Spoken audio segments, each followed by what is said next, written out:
Šiandien ypač populiaru kalbėti kaip ir apie ekologiją, taip ir apie socialiai atsakingą verslą. Kiekviena įmonė trokšta būti socialiai atsakinga ir praktiškai save tokia parodo. Ir kartais labai sunku atskirti, kur tai yra tikroji socialinė atsakomybė, o kur tai yra tiesiog marketingas, viešieji ryšiai. Daug įmonių tuo naudojasi. Teko skaityti naujausius sociologinius tyrimus, kurie skelbia tai, jog žmonių laimė, žmonių gyvenimo kokybė neturi nieko bendro su kylančiais BVP skaičiais. Ir tada susimąstai, kasgi iš tiesų yra tikroji žmogiška laimė. Ar uždirbti daug pinigų, ar geriau pasidalinti jais su tais, kurie tau padeda juos uždirbti. Apie tai šiandien ir pasišnekėsime.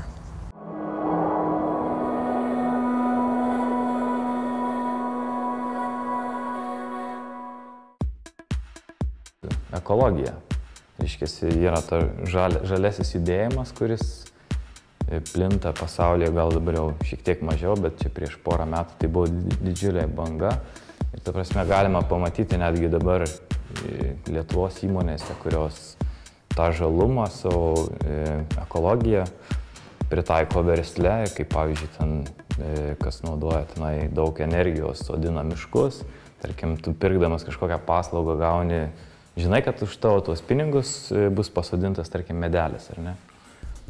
Tai be abejo ta ekologija ir žalesis tas verslo judėjimas, galima, jeigu taip išsireikšti, yra pastebimas Lietuvoje.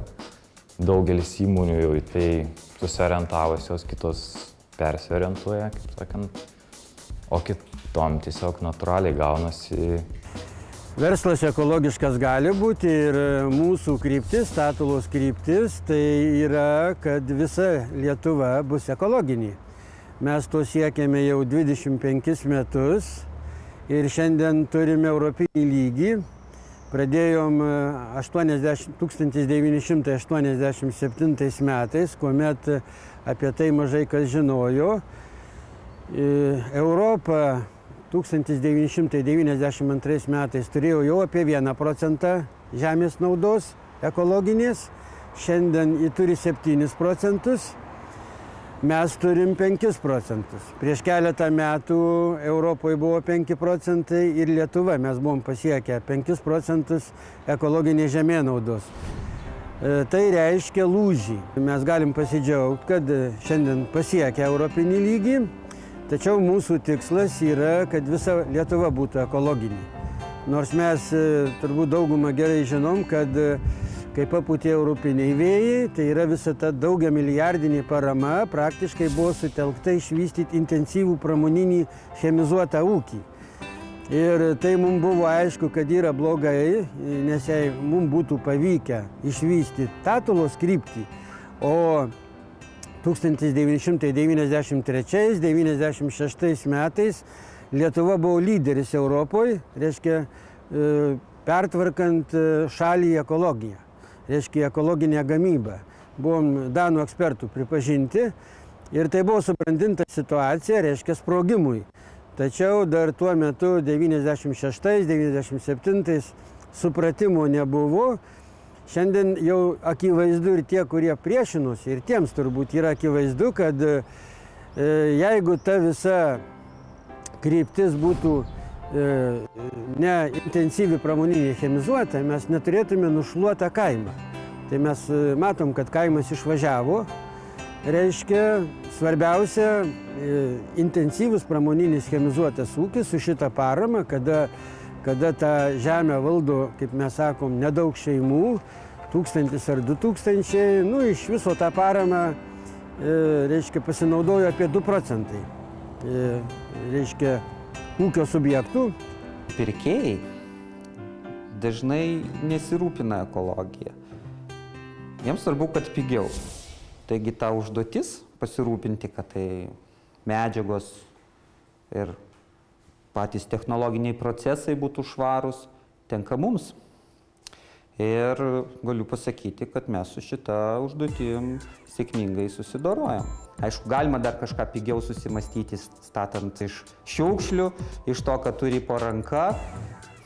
Bet tada tai jau nebus, tai apie ką mes dabar kalbam, nebus švaru ir ekologiška. Vienas iš tokių produktų - šviesolaidų stogas, tai reiškia, kad jūs ženkliai mažiau sunaudosit energijos jų apšvietimui. Jeigu laukia šviesu, viduje irgi šviesu. Ir tai taupo elektros energiją, o tai reiškia taupo mūsų žemės resursus, žemės išteklius, mažiau anglies dvideginio išmetama į aplinką.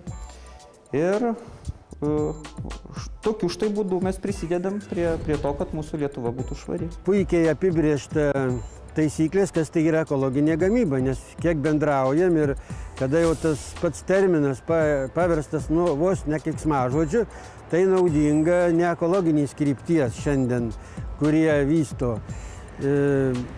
O dažnai, kaip mes pastebim, nelabai ir žino, kas tai yra ekologinė gamyba, kas yra ekologiški maisto produktai, dalyvauja diskusijose, ypač žiniasklaida pastaruosius 3 metus labai klaidino visuomenę, kuomet ir tos vadinamos žvaigždutės filmuodavosi, reiškia, chemizuotuose turgeliuose, rodydavo chemizuotus maisto produktus kaip ekologiškus. Tai yra labai pakenkė ekologiniam judėjimui ir ypač pakenkė ekologinės gamybos ūkininkam, kadangi darbo yra daug kartų daugiau. Vien ravėjimas, jeigu panaudojant chemiją, tai yra panaudojama keli šimtai litrų hektarui. O čia vien ravėjimas įvertintas yra apie 4000 litrų. Ir kuomet kalba, kad gaunama kompensacinė išmoka, tai vien ravėjimui čia pakanka mažos dalies. O dar yra, reiškia, sėklos žymiai brangesnės, derlius mažesnis pusiau pačio to darbo. Tai yra, mes neįvertinam kaip ir to darbo ir ekologinės daržininkystės ūkininkai atsitraukia nuo ekologinės daržininkystės. Ir kada aš sakau, jeigu žmonės supras, sumokės, įvertins jūsų darbą, jau jie sako, negrįšim į katorgą, kadangi būna paragavę lengvesnio darbo. Taip, kad dabar matot, atsitraukiama nuo ekologinės daržininkystės, nuo ekologinės mišraus šeimos ūkio, nuo gyvulininkystės, Aukštaitija tuščia. Tai atsakingas verslas, nes visi mes norim sveikai maitintis, ar ne?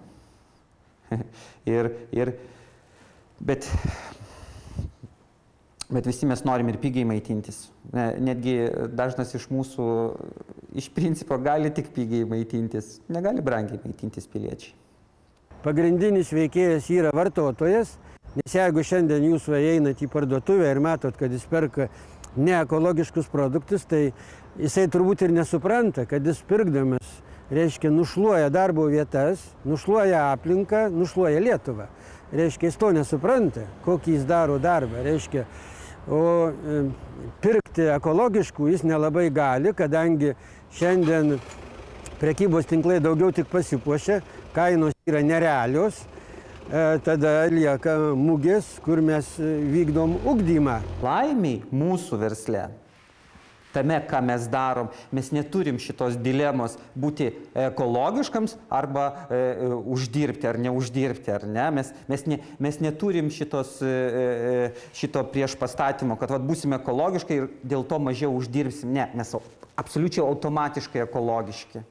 Kaip sakiau, mes naudojam tik tais kokybiškas medžiagas, prisilaikom visų normų statybos ir kitų reikalavimų Lietuvos Respublikos. Bet jeigu man tai būtų naudinga, aš turbūt nebūčiau ekologiškas. Vat aš tik vakar straipsnį perskaičiau. Dabar nekalbam apie...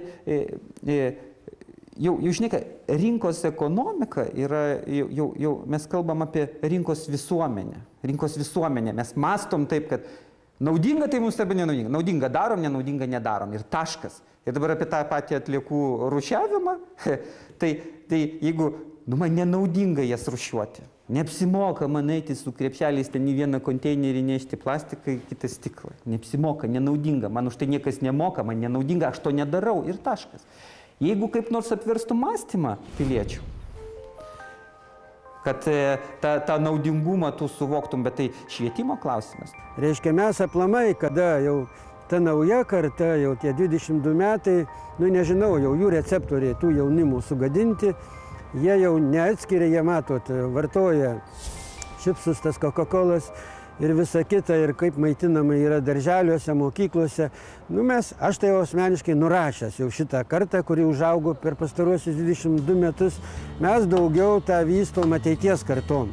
Svarbiausia neįsileisti į Lietuvą, reiškia, GMO, nes jau jų neiškrepštysi. Reiškia, mum dirbtiniai sintetiniai pesticidai ir dirbtinės sintetinės mineralinės trąšos, chemizuotas ūkis per daug ateičiai nėra pavojingas, nes pereinamasis laikotarpis ir gali būti ekologinė gamyba. Čia irgi, kada nori sumenkinti ekologinę gamybą, sako, jinai neįmanoma Lietuvoje. Lietuva išvis švarus kraštas. Jeigu vakarų Europą naudojo galingą chemiją, tai čia tik juokeliai buvo. Čia tik buvo, kad iš lėktuvų barstė į šulinius papuldavo, bet tai apsivalymui, tai yra Lietuva švarutėlį, reiškia dėl chemijos.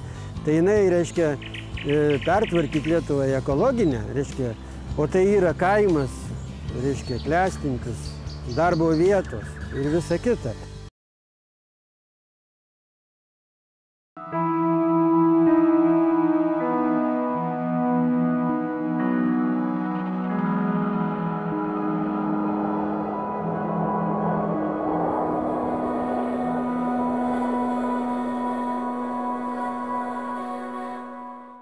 Šiandien apie socialiai atsakingą verslą mes turime garbę šnekėti su socialinių mokslų daktarė, docentė, ekonomistė Aušra Maldeikienė. Gal tada nuo pat pradžių jūs ir paaiškinkite, kas tai yra socialiai atsakingas verslas? Na, iš tikrųjų, savoka turbūt turi kokius 25 metus amžiaus, tai yra toks gana jaunas išradimas. Nors, tiesą pasakius, ekonomikos teorija gali reikšti du gana skirtingus dalykus.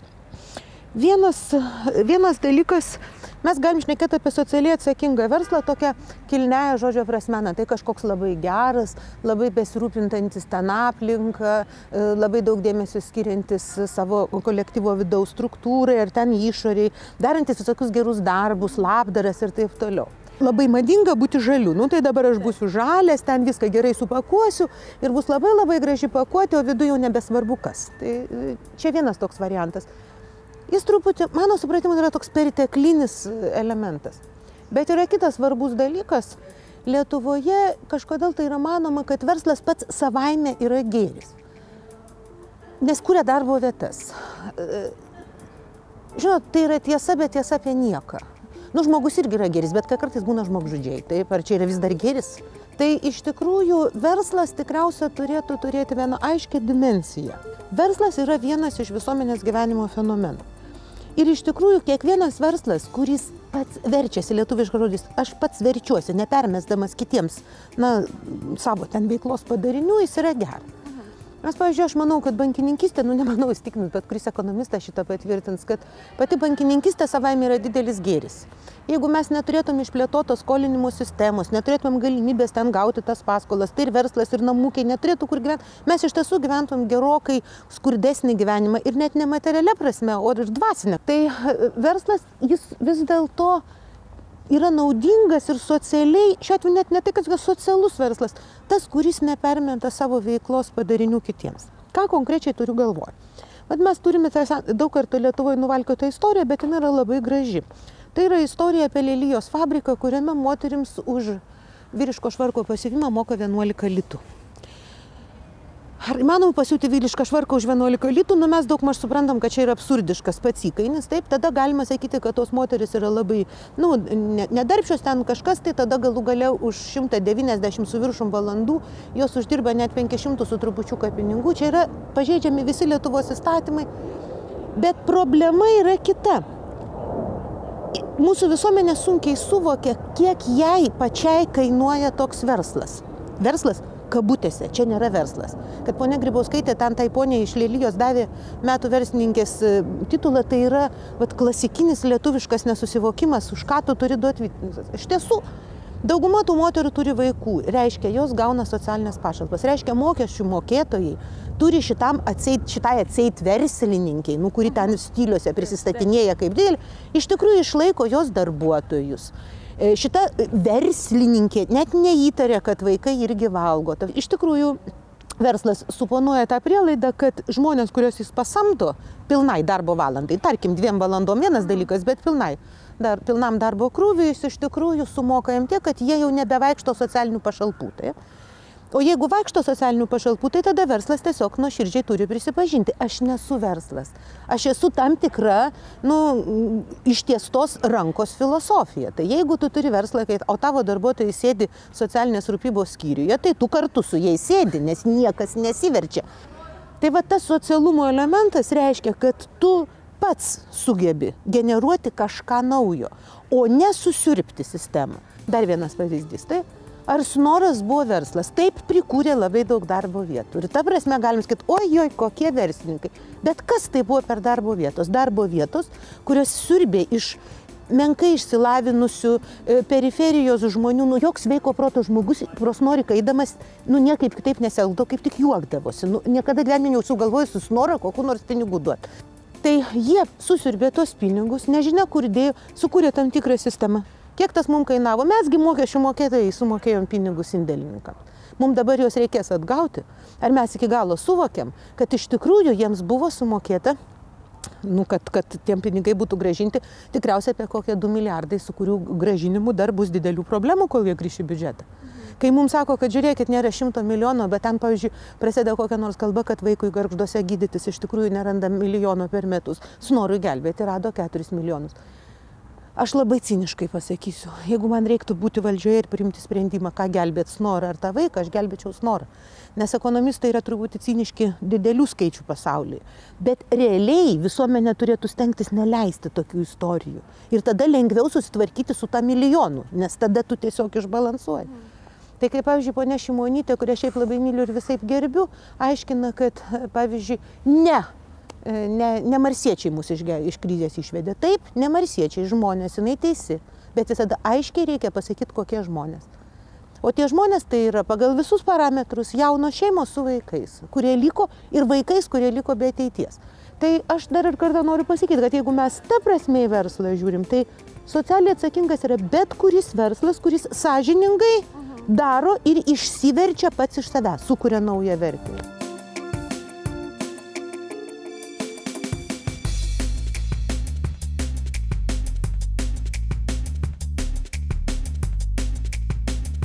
Šnekam apie sąžinę, apie moralę, visą laiką kažkaip tai asocijuojasi su pačiu žmogumi, su asmeniškai gal vadovu ar savininkų įmonės. Ir iš tiesų po nepriklausomybės tie pirmieji verslininkai, kurie galbūt nelabai švariai užsidirbo savo tą pagrindinį kapitalą, staiga tapo turtingų įmonių savininkais, privatizavę kažką. Tai aš nežinau, galbūt tai ir parodo tą moralinę kilmę paskui, kad kažkokiai kasininkiai arba, kaip jūs sakot, siuvėjai mokama 11 litų. Tai yra visų pirma galbūt to žmogaus, kuris vadovauja, savininkas moraliniai dalykai. Žinot, aš šiuo atveju neneigdama jūsų prielaidos, kad tu visada turi nuosavą moralę, taip? Aš vis dėlto manyčiau, kad yra platesnis kontekstas. Aš manau, kad nemoraliai elgiasi ir moteris, kurios sutinka dirbti už 11 litų. Nes jos iš tikrųjų yra bailios ir leidžia iš savęs tyčiotis. Leisti, čia yra lygiai tas pats, kas leisti, kokiam nors šeimoje ten, aš čia nenoriu sakyti vyrui, sutuoktiniui, nesvarbu vyru ar moterį, tave mušti, taip?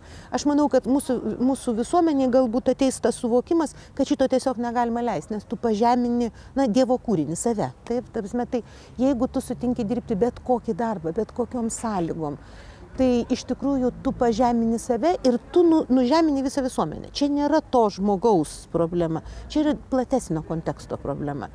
Bet lygiai taip pat tu pažemini save, jeigu tu dirbi darbą nesąžiningai tai, kas tau pavesta.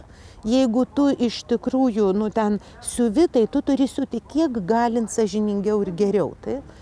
Darbdavio reikalas vis dėlto suvokti, kad jam siūva ne marsiečiai, Šimonytės terminologija, o žmonės, kurie grįš namo, turės valgyti, turės vaikus ir taip toliau.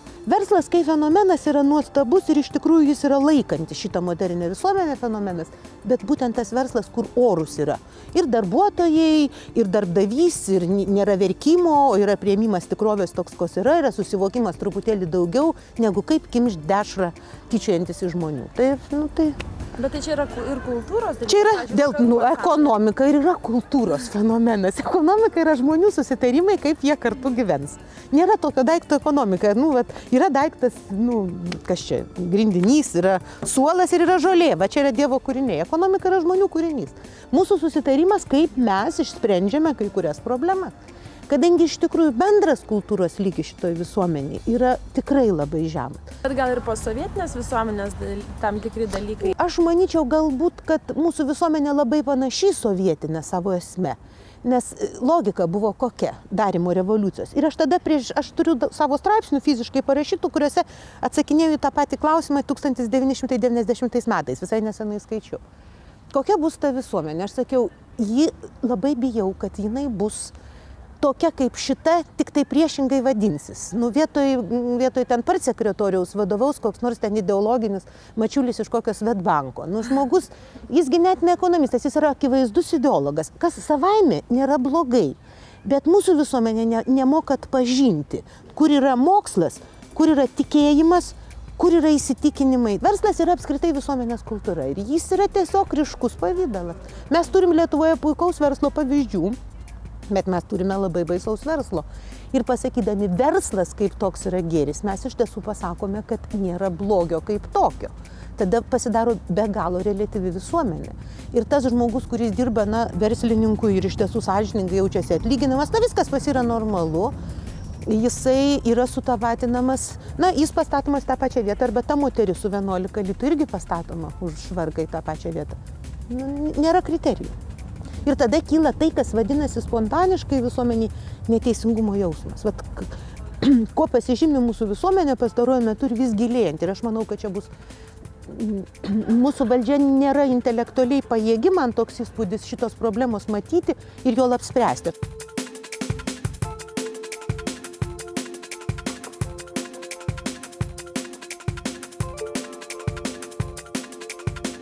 Visuomenė turėtų būti nepakanti verslui, kuris bando gyventi jo sąskaitą. O Lietuvoje tų prie biudžeto prilindusių siurbėlių, ne visai lietuviškai sakant, bet labai tiksliai, tai verslininkai. Suprantat, jis verslininkas, o kai bandai išsiaiškinti, ką veikia, tai pasirodo įsisavina biudžeto lėšas. Taip, Europos Sąjungos. Žinai, tai verslas. Koks čia verslas? Čia yra, sovietinė kormuškė, taip, nežinau, kas negražų žodžiai, bet mes tiesiog žodžiam. Tokia ėdikla, primeta jam pašarų ir jis ėda nuo jo. Tai jis lik ir prikuria tų darbo vietų, bet, suprantat, tai čia... O po to, žinote, išaiškėjo, kad trinkelės tai buvo negeros. Kaip Mikė Pūkuotukas sakė, reikia būti įtariam. Bitės yra įtarios, kai ateina jo medaus kopinėti. Tai mes turėtumėm būti truputį įtarus, kai mūsų medų kopinė. Yra tokio verslo ir Lietuvoje, aš manau, yra labai daug. Kuo jis labai tragiškas, tada jau tie, kurie iš tikrųjų nori laikyti žaidimo taisyklių ir neprieina prie šitų, arba tiesiog nenori dalyvauti šitam atkatų, ten dar kažko, turėti reikalų su kažkokia, jie pakliūva į visiškai nekonkurencingą zoną. Kai man sako, kodėl jaunimas važiuoja, aš sakau, pirmiausia važiuoja padorus ir tvarkingas jaunimas vien dėl to, kad jis jaučiasi atstumtas, nes jis tada turi priimti tas keistas žaidimo taisyklės, o orus žmogus dažnai jų priimti negali. Mes visi gyvenam vienoje bendroje erdvėje ir toje erdvėje verslas yra labai svarbus. Mes negalim išsiversti be verslo. Verslas mums teikia prekes, mes ten dirbame, arba mes patys esame verslininkai ir visaip. Bet tai nėra kažkas virš visuomenės, tai nėra visuomenės gelbėtojas, tai yra visuomenės fenomenas, kuris yra toks, kokia visuomenė. Kai manęs klausia, kodėl Seimas toks, sakau, nueikite iki vedrių, pažiūrėkite save ir turite tai, kas yra Seime. Tai su verslu irgi taip pat. O kaip Jūs manote, ar daug šiandien Lietuvoje egzistuoja tokio, kaip angliškai tai vadinamas greenwashingų, kai tos įmonės... Tą aš turėjau galvoj, tik tai išvengiu angliško. Smegenų plovimas, kad aš labai krūtas. Dabar yra labai madinga apskritai gyventi ekologiškai, kalbėti apie ekologiją ir taip toliau, ir taip toliau. Šitas ekologinis judėjimas yra labai turtingų visuomenių ir turtingosios dalies judėjimas.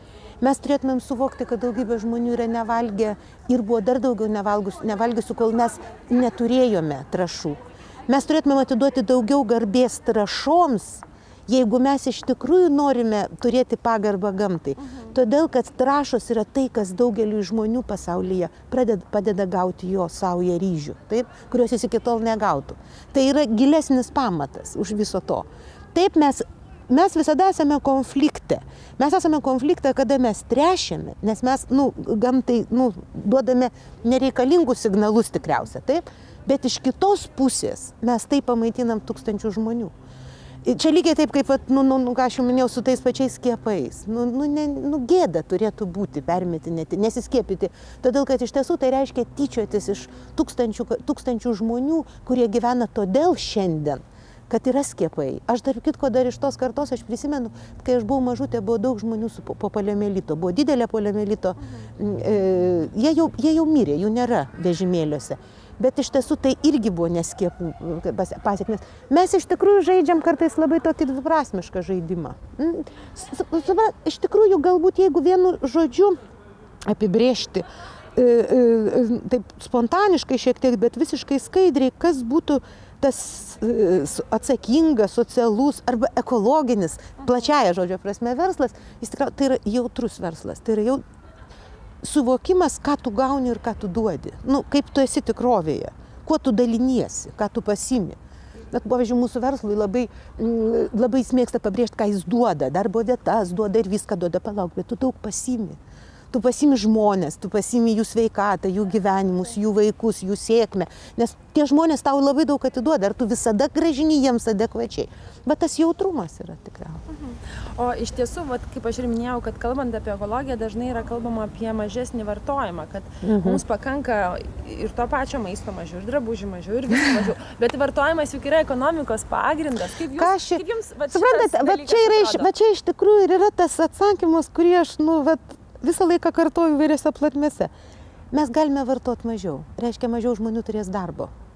Aš kartais, kada užsimu kokiais nors smulkiais, nelabai reikalingais pinigų leidimo būdais. Pavyzdžiui, brangioji kavinė valgau košę už 15 litų. Taip? Kas savaime nesąmonė. Aš sukūriu savo tokį lengvą mažutį paaiškinimą, bet užtat kažkas turi dabar darbo. Tai kartais galbūt su šiokia tokia dozė ironijos, bet kartais gal geriau leisti žmogui dirbti ir užmokėti jam. Sudėtinga pasakyti. Žinokit, ekonomika, kuri nustotų vartoti, būtų labai liūdna ekonomika.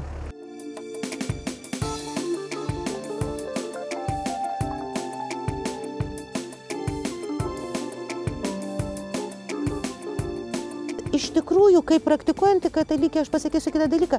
Ar jūs girdėjot Lietuvos katalikų pranešimą apie tai, kad, pavyzdžiui, katalikų bažnyčia, Vatikanas priminė nesenai tokį dokumentą apie verslą, apie verslininko pašaukimą, kuris remiasi dviem dalykais.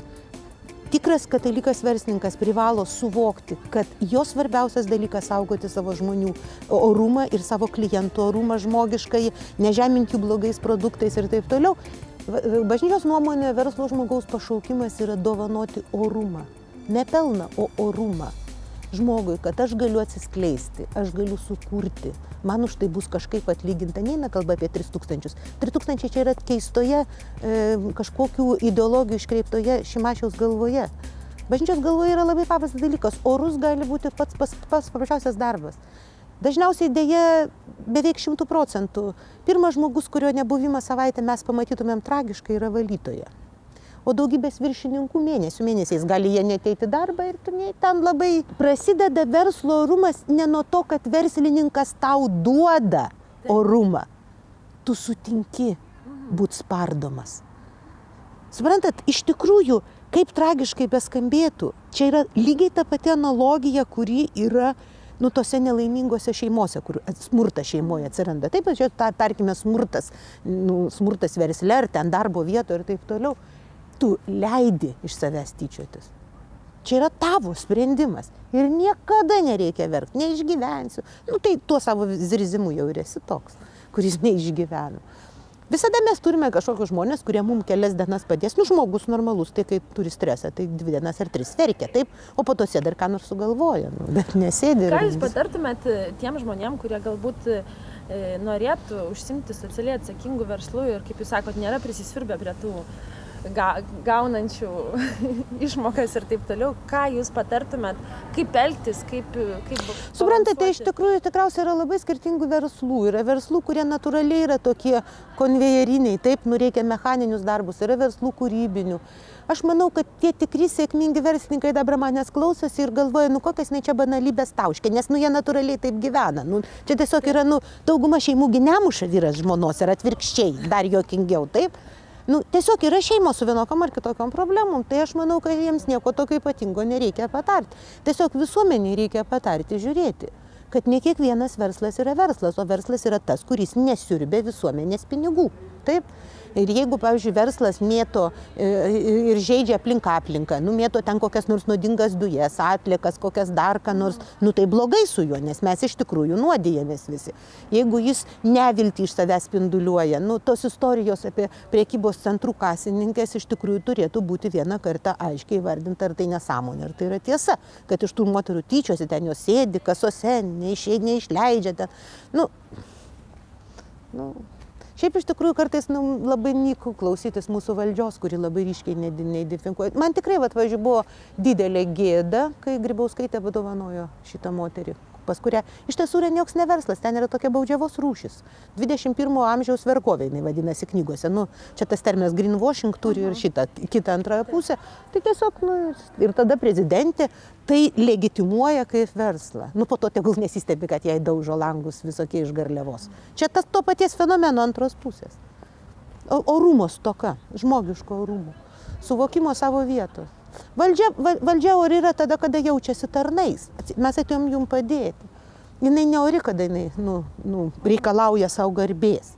Taip kaip ir verslininkas iš tikrųjų, man tai, pavyzdžiui, gražu, kai žmonės sugeba uždirbti daug pinigų ir puikiai tegul jie lieka jiems, nes iš tiesų jie dažnai šito verti, tas yra labai puiku.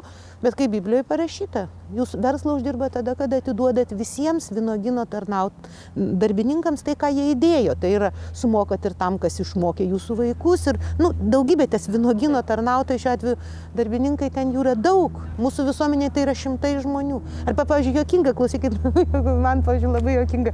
Lietuva yra toks mitas, kad viešojo sektoriaus žmonės nieko nedirba, jie tiesiog biudžeto pinigus pasimė. Tipo koks taksistas nemokantis mokesčių dušmanas, jisai, matote, išlaiko ten biudžeto tarnautojas. Klausykit, tai čia yra cirkas. Tai yra, įsivaizduot, kaip ir visuomenė daug kas tiki. Tai reiškia, jie net pažįsta, kiek jie daug gauna. Mokykloje vaikai, pavyzdžiui, nepaprastai nustemba suvokia, kad kiekvienas jų kainuoja per metus 6 000.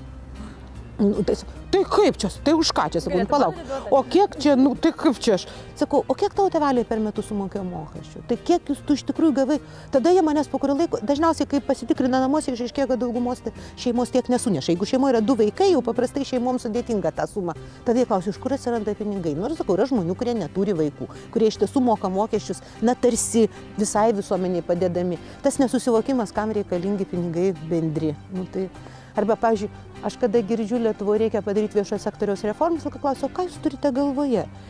Dažnai paaiškinimas, reikia jį susiaurinti. Jūs, sakau, turite pinigų mokėti už vaikų mokslą, jūs tikrai be problemų 6-7 tūkstančius galite mokėti per metus. Prie ko čia, sako? Reikia valdininkus išmesti. Ir pažiūrėkit, kaip mes valdininkus mažinom. Kai tik pradėjo Kubilius tą savo reformą, 9 metų valdininkus mažinti, žinot, ką jis pirmiausia sumažino?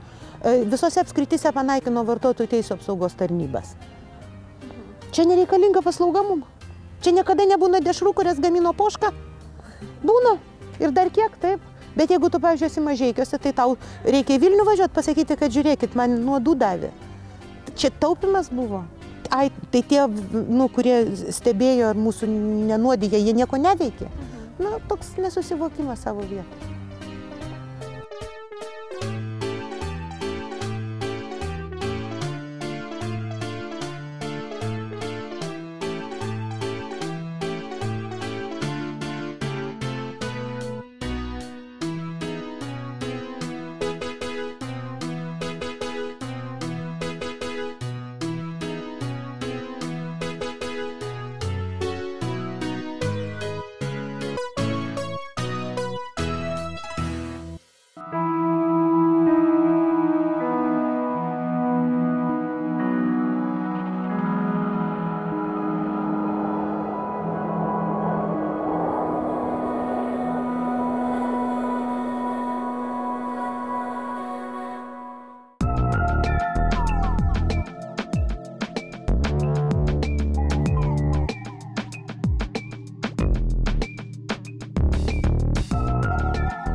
pačioj pradžiai, kuriant verslą, buvo be jokios abejonės yra galvojama tik tai apie tas doktrinas, kurias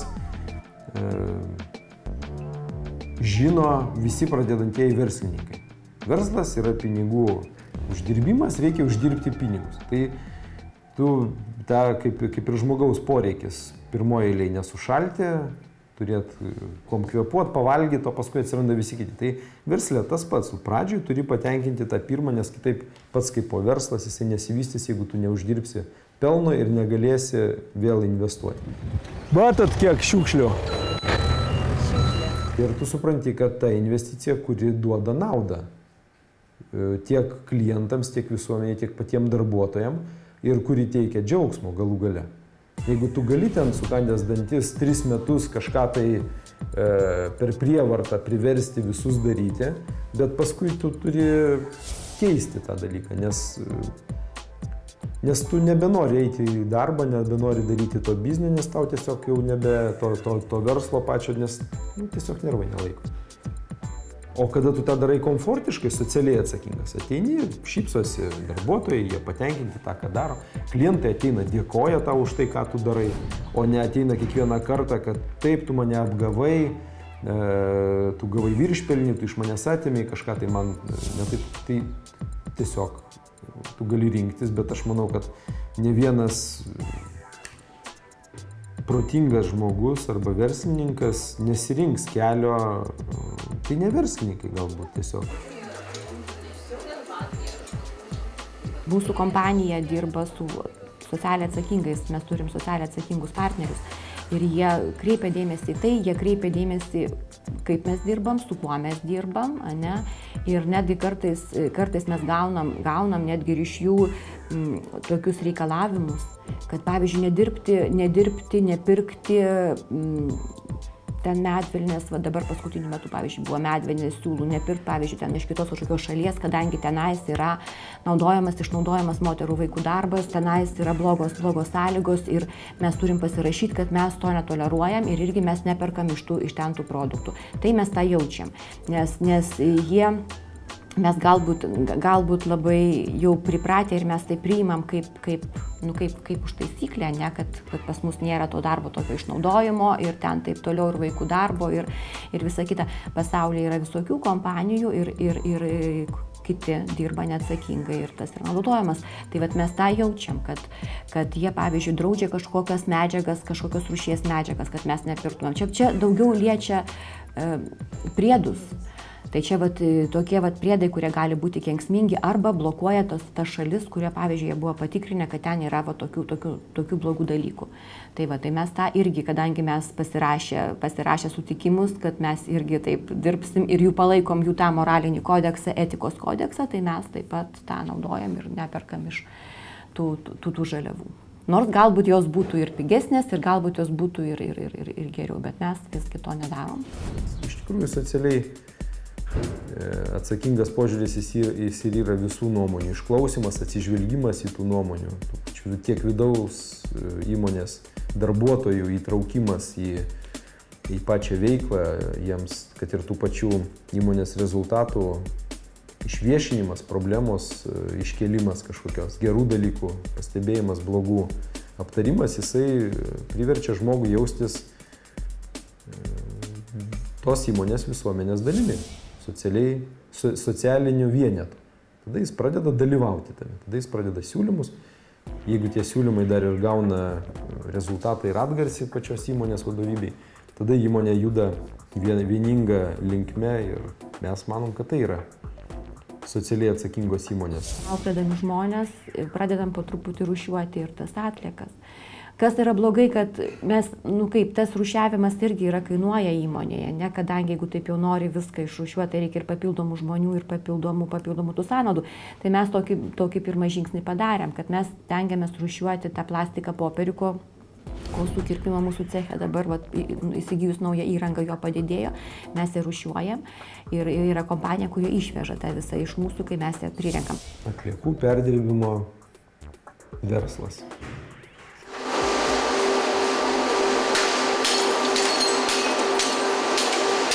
Ilgą laiką Lietuvoje jo kaip tokio iš vis nebuvo identifikuota kaip verslo, kaip pramonės sritis. Tai buvo daugiau metalo laužo, sakysim, daugiau girdėjosi įmonių, kaip tokie steigimai. Dabar atsiradus daugiau pakuočių, plastiko ir ES daugiau skirta dėmesio per direktyvas, per viską, tiesiog privertė pačią Lietuvą irgi ir visus jos gyventojus susimastyti apie tai. Ir atsirado suvokimas, kad yra tokia verslo šaka, kuri yra labai suprantama, labai aiški, neegzistuoja, pradėta skaičiuoti jų apyvartą, nauda, BVP sukūriamas ir panašiai. Taip, tai yra didelis. Aš manau, kad tai yra didelė dalis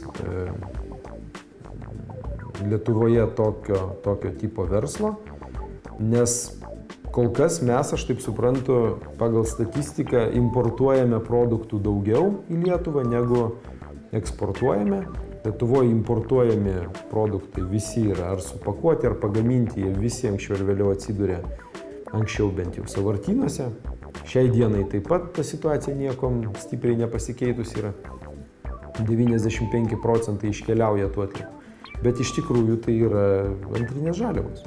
Tai yra kaip naftos telkinys, kuris guli ir kurį mes labai norim įsisavinti, pumpuoti, bet patys kūrėme tą antrinių žaliavų kalną, kurį paskui labai sunku yra perdirbti ir išrūšiuoti ir vis tiek reikės anksčiau ir vėliau tą padaryti. Dabartiniu metu, ką mes darom žingsnį po žingsnio, po to aišku mes tenksimės atsiras kompanijų, kurios ir mūsų galbūt turės techniką, kad galės išrūšiuoti ir tuos tarplekalinės mažas smulkės atliekas, kur yra, suprantat, buterbrodas, kaip aš vadinu, ne, yra ir audinys, ir popierius, ir visokių audinių mišiniai. Nes ir tos rūšiavimo kompanijos, jos irgi nori, kad gauti išrūšiuotą atskirai, pavyzdžiui, vilną, atskirai medvilnę, atskirai šitą, pas mus mišiniai ir mes to tikrai negalim, kol kas. Daug žmonių dirba. Aš manau, kad daug. Mano skaičiavimais kažkada tai praeitų metų rudenį mes darėme, tai apie 1700 įmonių yra įsiregistravusios kaip atliekų tvarkytojai, vienaip ar kitaip susijusių yra apie 200 000 darbo vietų. Jeigu įmonė atsakinga socialiai, jeigu jinai galvoja apie tą truputį, kaip sakant, ir tą auklėjimą į darbą veda ir pas save kolektyvę, kad tai jinai čia jos, kaip manau, reikalas yra. Ir aš nemanau, kad čia reikia labai didelės paramos tos valstybės. Tai tik tai galbūt tas informavimas ir palaikymas moralinės, ton palaikymas ir galbūt, suprantat, labiau švietimas, propaganda labiau reikalinga būtų apie tai. Juk tai yra daugiau psichologiniai, sakysime, žmogaus dalykai, nes 90% informacijos, kurią mes šiai dienai gauname, yra ne kas kita kaip reklama. Tai jeigu reklama yra nukreipta į ekologiją, į socialiai atsakingus dalykus, tai anksčiau ir vėliau žmonės tą ir pradės, kaip pasakyti, savo veiksmuose atspindėti. Labai gerai, kad tie klausimai yra užduodami, kad jie yra skatinami, kad pačios įmonės savo viduje teikiami pavyzdžiai, kaip yra gerai būti socialiai atsakingais arba ekologiškomis įmonėmis. Tai mūsų įmonė, jinai save pozicionuoja ir save supranta ir suvokia kaip socialiai atsakinga, kaip būtent ekologinių tikslų siekiančią įmonę. Ir einame būtent tuo keliu.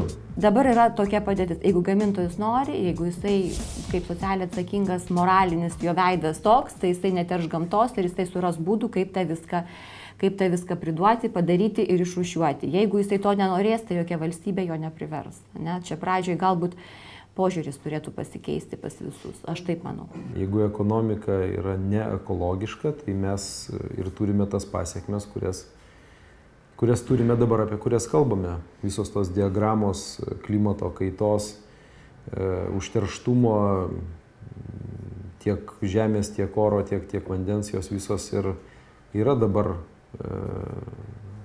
kaip pasakyti, identifikuojamos ir tai yra būtent, kad ekonomikos ir vartotojiško perteklinio vartojimo pasiekmė visame tame. Dėl to ekonomika jinai turi būti ekologiška visų pirma.